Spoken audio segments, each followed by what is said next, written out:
Et conformément aux orientations et au plan d'action du gouvernement responsable et laborieux, c'est un réel plaisir pour moi de vous présenter aujourd'hui à la communauté nationale et internationale les réalisations du troisième trimestre de l'exercice 2021-2022 du ministère des Affaires étrangères et de la coopération au développement.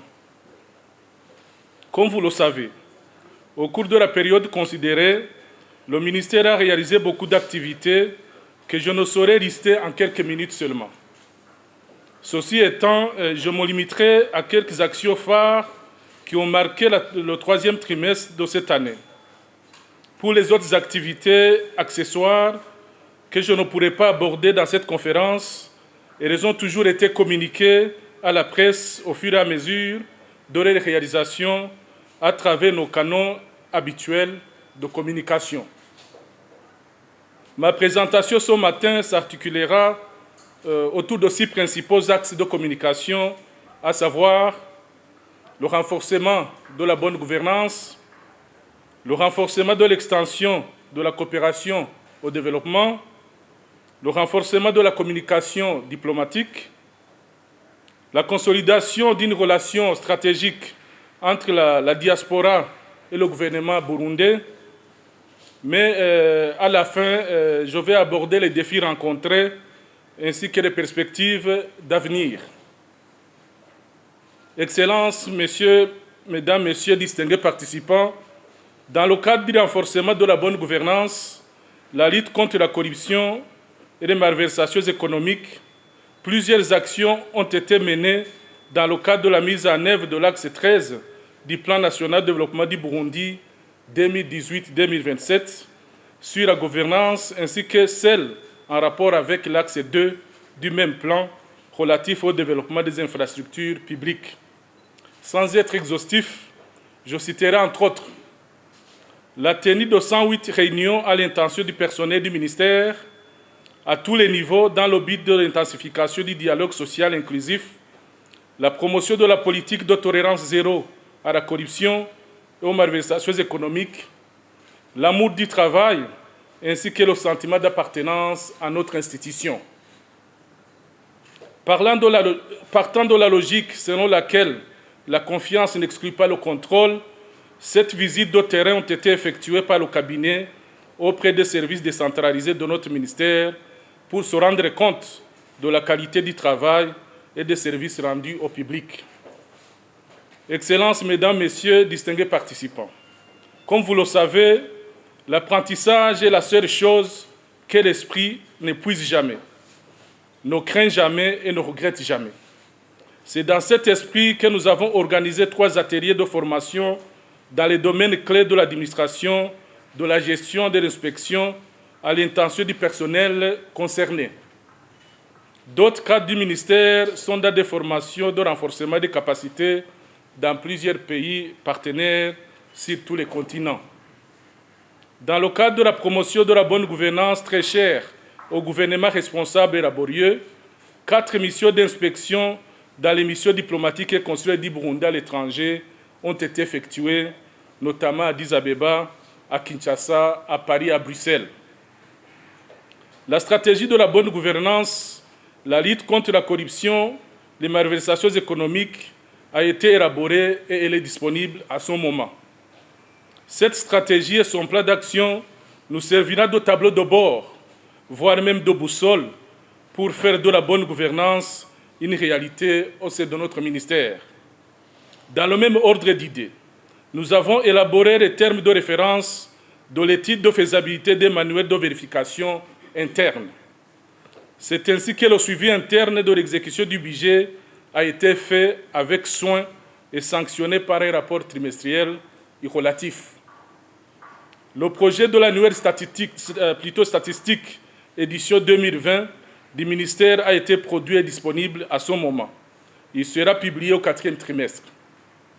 Excellences, Mesdames, Messieurs, distingués participants, comme vous le savez, le ministère dont j'ai la charge s'est doté récemment, et pour la première fois dans l'histoire du pays, d'un document clair et concis de politique étrangère du Burundi.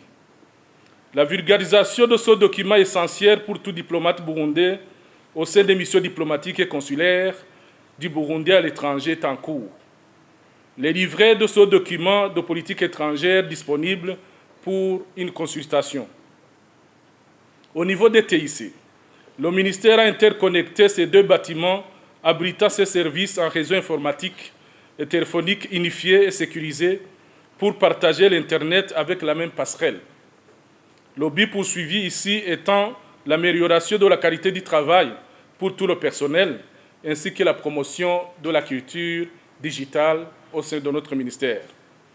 Excellences, Mesdames, Messieurs, distingués participants, au niveau des infrastructures de développement, le gouvernement responsable et laborieux a adopté une politique d'acquisition de ses propres bâtiments au Burundi et à l'étranger.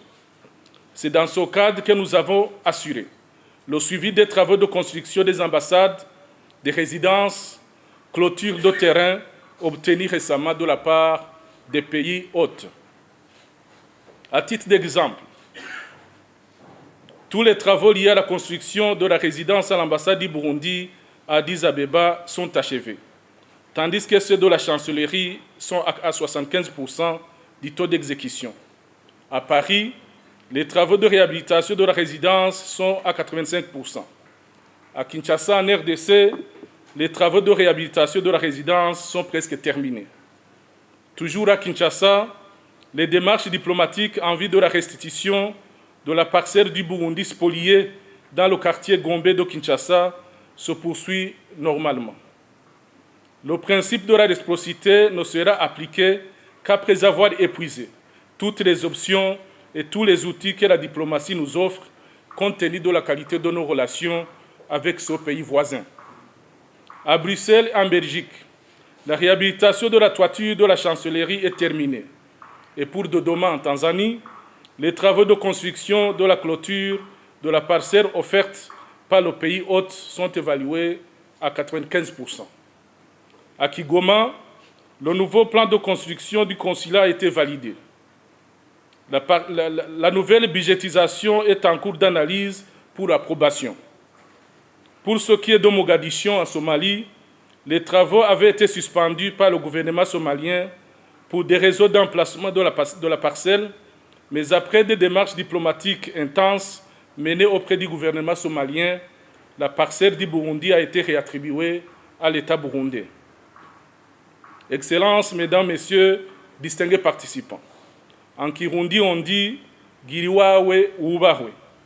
Cette politique d'acquisition des bâtiments propres à l'État se poursuivra jusqu'à transformer à court et à moyen terme l'État du Burundi en État propriétaire et rompre définitivement avec l'État locataire, aussi bien au Burundi qu'à l'étranger. C'est dans ce cadre que nous sommes en train d'assurer le suivi de construction du bâtiment du ministère des Affaires étrangères de la coopération et du développement à Gitega, la capitale politique, avec le financement de la République populaire de Chine. Le site où sera érigé le dit bâtiment et son plan ont été identifiés de commun accord entre les deux parties. Excellences, Mesdames, Messieurs, distingués participants, pour ce qui est du renforcement et l'extension de la coopération et du développement, dans le cadre de la mise en œuvre de l'axe 16 du Plan national de développement du Burundi 2018-2027, nous avons réalisé des actions concrètes ci-après que je vais citer de façon télégraphique pour faire l'économie du temps. La signature au 26 février 2022 de l'échange de lettres dans le cadre du suivi du financement du projet de réhabilitation, modernisation et extension de l'aéroport international Mekion Dadae. Nous attendons l'arrivée des experts chinois pour commencer la concrétisation de ce projet extrêmement important et stratégique pour le Burundi. Le suivi des activités de la déviation de la RN1 à côté du palais présidentiel Nare House a été assuré auprès de notre partenaire chinois qui finance le dit projet. Nous avons assuré le suivi du projet de construction de la centrale hydroélectrique sur la rivière Ruzibazi. Ici est de noter que l'achèvement et la réception provisoire des travaux de cette centrale sont prévus au premier semestre de l'année 2023 si le calendrier est respecté. Le suivi du projet de réhabilitation, modernisation du port de Bujumbura, financé par le Japon, a été assuré. Des travaux sont en cours d'exécution en ce moment. Toujours sur la coopération avec le partenaire japonais, des négociations pour que les fonds de contrepartie générés par la vente du carburant et du riz don japonais soient utilisés pour la construction des infrastructures au Burundi ont été menées et se poursuivent normalement dans un esprit de confiance et de compromis mutuel. L'échange de notes de coopération entre le Burundi et le Japon dans le cadre de l'octroi au Burundi du don carburant a eu lieu le 24 mars 2022. Excellences, Mesdames, Messieurs, distingués participants, dans le cadre de la promotion de l'emploi des travailleurs migrants burundais, des instruments de ratification de 2 accords bilatéraux en matière de la migration de la main-d'œuvre burundaise avec l'Arabie saoudite a été élaboré et soumis au Conseil des ministres pour approbation et au Parlement pour adoption. Les 2 projets seront examinés par le Sénat cette semaine avant de poursuivre la navette procédurale qui nous mènera bientôt à leur ratification et promulgation par les plus hautes autorités. Des accords similaires sont au stade de négociation avec le Qatar, Oman et les Émirats arabes unis. Après la signature de ces accords, nous mènerons également des démarches diplomatiques idoines avec le Koweït, le Bahreïn, afin d'élargir le marché de la main-d'œuvre burundaise à l'étranger. Toujours au niveau bilatéral, nous avons négocié 9 accords de coopération technique et économique avec des partenaires bilatéraux variés. Je citerai notamment 4 mémorandums d'entente signés avec l'Ouganda au mois de mars dans le domaine des sports, des consultations diplomatiques et politiques, des hydrocarbures, mais aussi dans le domaine de l'énergie. Cette session de la commission mixte s'est tenue au lendemain de l'inauguration solennelle de l'ambassade de l'Ouganda au Burundi. D'autres accords de coopération ont été signés avec la Gambie le 5 février 2022, la Turquie le 13 mars, l'Algérie le 17 mars, l'Israël le 6 avril 2022. Quant à l'accord d'exemption de visa pour les détenteurs des passeports diplomatiques spéciaux et de service entre le Burundi et l'Égypte, il est déjà en vigueur après la clôture des procédures de ratification par les 2 pays. Excellences, Mesdames, Messieurs, distingués participants, en ce qui concerne la coopération avec les États-Unis d'Amérique, nous avons signé le 11 février 2022 avec la partie américaine un accord d'assistance au gouvernement du Burundi dans ses efforts pour le développement durable d'une valeur de 400 millions de dollars américains dans le secteur de la bonne gouvernance, l'agriculture, le capital humain, la santé, l'éducation, la bonne gouvernance, le renforcement du secteur privé et la société civile.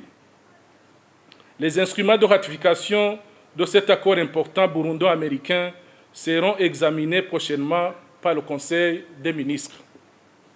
Comme vous le savez, le renforcement de la coopération bilatérale passe aussi par les visites mutuelles à plusieurs niveaux, au niveau technique, ministériel et au plus haut niveau. Au niveau ministériel, nous avons effectué des missions de travail en Turquie, en Algérie et en Israël, où j'ai signé respectivement avec mes collègues un accord sur la double imposition et la fraude fiscale, un accord sur la coopération en matière de suppression des visas au profit des Burundais et Algériens détenteurs de passeports diplomatiques et de services, et un accord sur la coopération générale avec l'État d'Israël. La visite de travail au Saint-Siège, le 25 mars 2022, par le président de la République, son Excellence Évariste Ndayishimiye, a été un événement phare de ce trimestre. Elle aura permis de raviver la flamme des relations bilatérales entre le Burundi et le Vatican. Cette visite s'est aussi soldée par la promesse du Saint-Père François de visiter le Burundi en 2023 à une date à convenir par le canal diplomatique usuel. Il convient également de souligner les visites du chef de l'État à Kinshasa et à Nairobi dans le cadre des sommets régionaux en matière de paix, de sécurité, stabilité et développement dans la région des Grands Lacs et la participation au sommet Union africaine, Union européenne à Bruxelles, où le chef de l'État a eu des entretiens fructueux avec les hautes autorités de l'Union européenne et de la Commission européenne. À Kinshasa, le 24 février, les chefs d'État de la région ont approuvé la tenue du prochain sommet des chefs d'État du mécanisme régional de suivi et évaluation de l'accord cadre pour la paix, la sécurité et la coopération en RDC dans la région à Bujumbura en 2023 à une date à convenir entre les États membres. Dans le domaine de l'éducation, nous avons négocié et obtenu 129 bourses d'études et 46 stages de formation auprès des partenaires bilatéraux variés. Le renforcement du capital humain par l'éducation ciblée et le renforcement des capacités des fonctionnaires de l'État fait partie des priorités du gouvernement responsable et laborieux.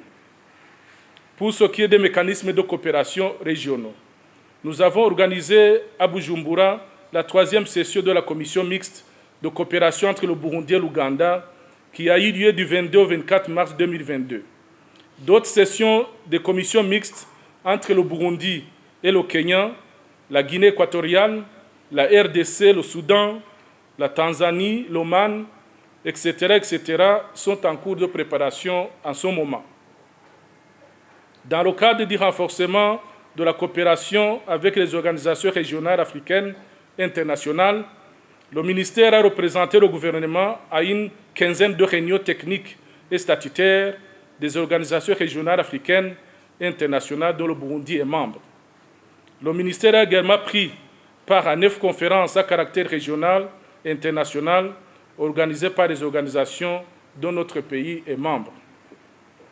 Pour ce qui est de la promotion de la présence des Burundais dans les organisations régionales et internationales, nous avons mené une campagne tous azimuts pour faire élire le Burundi comme membre du Conseil de paix et de sécurité de l'Union africaine pour un mandat de 2 ans, suivi de l'élection du Burundi comme membre de la Commission de développement social des Nations unies à New York.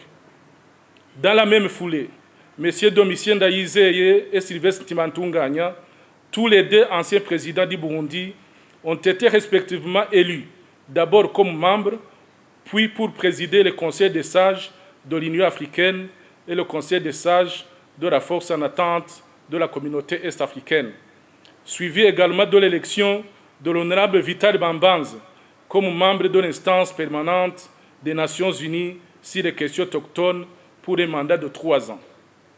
Comme vous pouvez le constater, le remarquer, le retour du Burundi sur la scène régionale et internationale est aujourd'hui une réalité. S'agissant de la promotion des relations de bon voisinage, qui occupent une place de choix dans le nouveau document de politique étrangère du Burundi, nous avons poursuivi avec détermination le processus de normalisation de nos relations avec notre voisin du Nord, le Rwanda. Aujourd'hui, nous pouvons dire que le processus arrive à un niveau satisfaisant.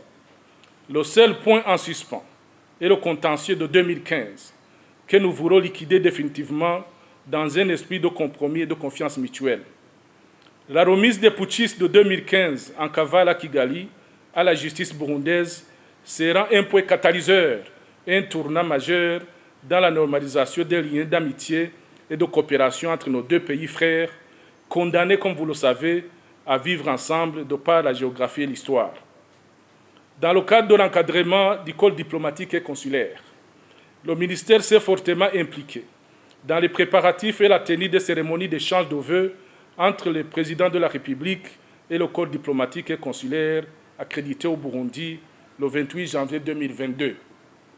Il s'agit ici d'une pratique qui, à première vue, paraît comme purement protocolaire, mais qui en réalité contribue sensiblement à l'animation du corps diplomatique et consulaire accrédité dans notre pays, le Burundi. Excellences, Mesdames, Messieurs, distingués participants, au chapitre du renforcement de la communication diplomatique, nous avons poursuivi le plaidoyer pour obtenir la reprise de la coopération directe avec tous les pays et organisations régionales et internationales qui avaient unilatéralement suspendu la coopération avec notre pays. Cette offensive diplomatique s'est soldée par la levée des sanctions injustes qui pesaient jusque-là sur les épaules du Burundi, ainsi que le retour remarqué de notre pays sur la scène régionale et internationale. Dans le cadre de la promotion de l'image du pays à l'étranger, le ministère a conçu et transmis un projet de production d'un film documentaire et d'élaboration délivré sur le Burundi. Les partenaires ont déjà approuvé le projet et un budget de financement relatif a été adopté. Le ministère a publié des informations relatives à des activités sur le site web et d'autres canaux de communication dont nous disposons.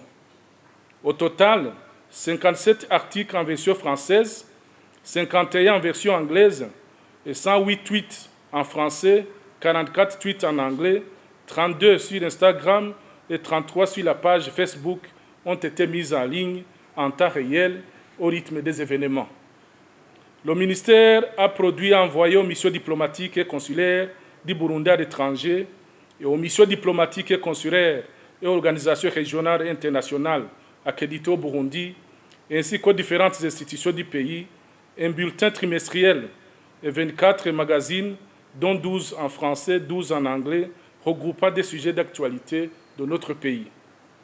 Excellences, Mesdames, Messieurs, distingués participants, s'agissant de la consolidation d'une relation stratégique entre la diaspora et le gouvernement du Burundi, ainsi que la promotion de l'emploi des migrants, le ministère a participé à une réunion de la commission de concertation et de suivi sur la prévention et la répression de la traite des personnes, à 2 séances d'analyse du document de la stratégie de mise en œuvre de la politique nationale de migration de la main-d'œuvre au Burundi, 2 réunions du 24 mars au 1er avril 2022 dans le cadre de la promotion de la mobilité de la main-d'œuvre et des mécanismes d'intégration régionale.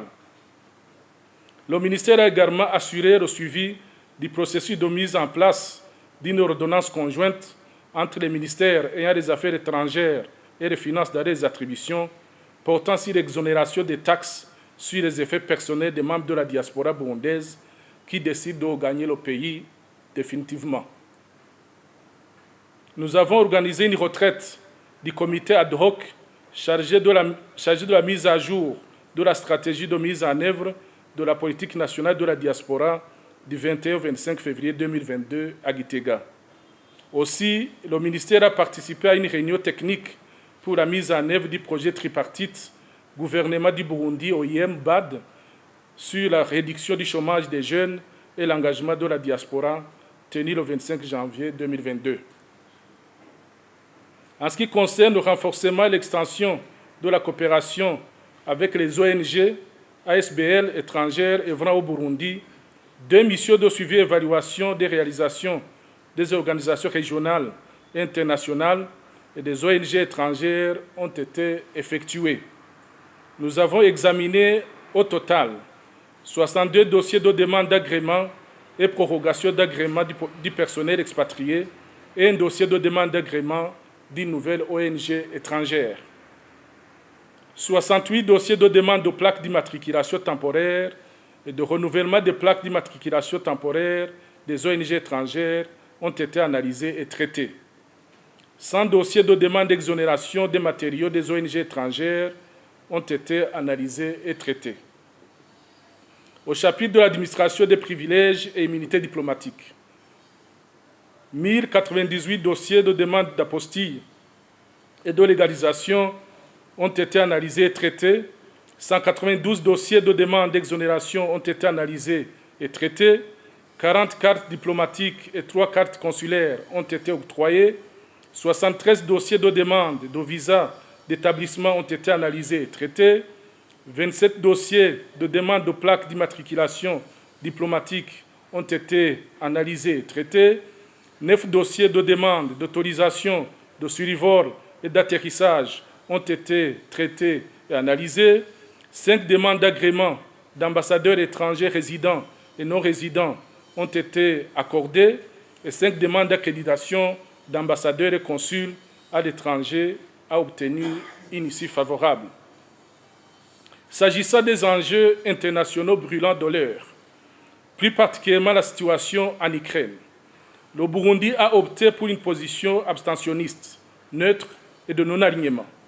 Nous continuerons à suivre de très près cette situation et notre position évoluera au rythme des événements sur le terrain diplomatique.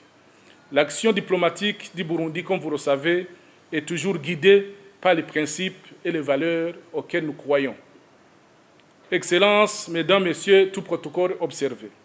Malgré toutes les difficultés engendrées par la COVID-19 et les conséquences lointaines liées à la situation en Ukraine, je tiens à remercier mon personnel à tous les niveaux, du cabinet du ministre au planton, en passant par les directeurs généraux et les directeurs et conseillers, chacun en ce qui le concerne, pour avoir dépassé les objectifs initialement fixés pour le trimestre sous considération. Je vous encourage à aller encore de l'avant au cours du dernier trimestre de l'année en cours afin de relever notre rendement au plus haut niveau possible. Pour ceux qui n'ont pas été à la hauteur de leurs tâches pour l'une ou l'autre raison, il n'est jamais trop tard pour rectifier le tir, pour bien faire, accroître le rendement, répondre aux attentes de la hiérarchie et des contribuables burundais qui nous payent. Je vous conseille d'avoir toujours une mentalité de vainqueur, savoir ce qu'on veut et surtout ce que vous valez sur le lieu du travail, et être constant dans l'effort, déterminé à réussir et chercher à s'améliorer constamment.